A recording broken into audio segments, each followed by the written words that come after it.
Toda persona tiene su forma de amar, pero pocas con amor y solo queda soñar. Lo que daría por llenar este lugar con el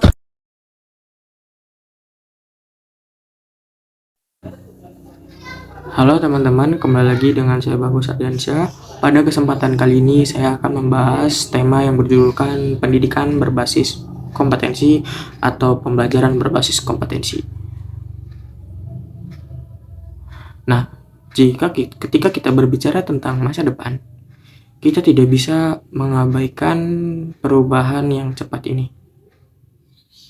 Saat ini, teknologi terus berkembang, pekerjaan tradisional berubah, dan tantangan global semakin kompleks. Oleh karena itu, pendidikan juga harus berkembang sejalan dengan perubahan tersebut. Maka dari itu, pendidikan atau pembelajaran berbasis kompetensi ini sangat penting bagi pemuda-pemuda atau masyarakat zaman sekarang ini. Oke teman-teman, mungkin kita langsung saja kepada materi yang saya buatkan. Oke teman-teman, di kesempatan kali ini tema yang akan dibawakan yaitu pembelajaran berbasis kompetensi.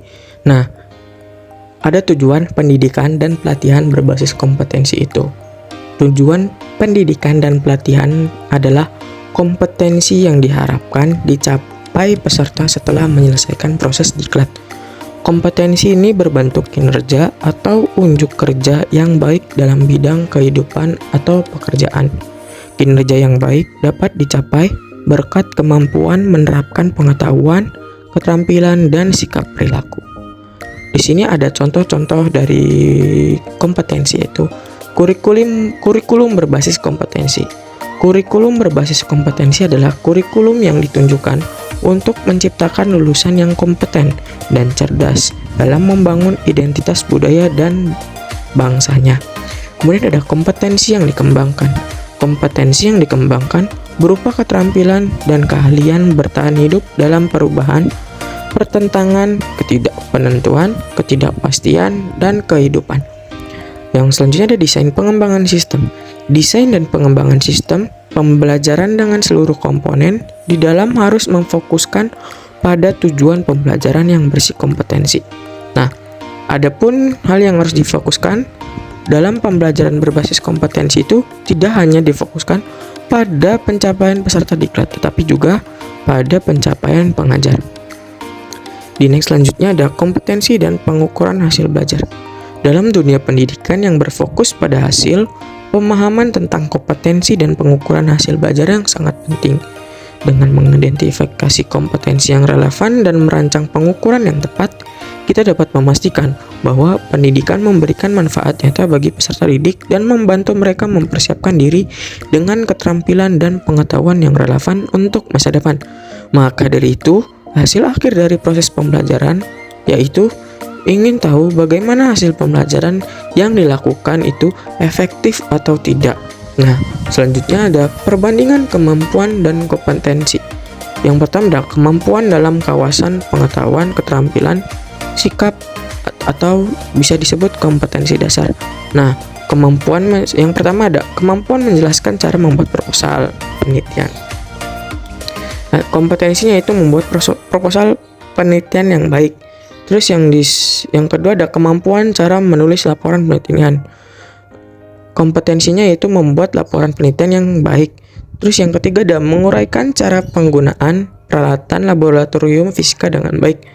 Kompetensinya menggunakan peralatan laboratorium fisika dengan baik. Yang keempat ada menguraikan cara sopan santun dalam kehidupan masyarakat. Terus kompetensinya ada berperilaku sopan santun dalam kehidupan bermasyarakat. Kemudian ada menguraikan bentuk perilaku gotong royong sesuai ajaran Pancasila. Kompetensinya bergotong royong sesuai ajaran Pancasila.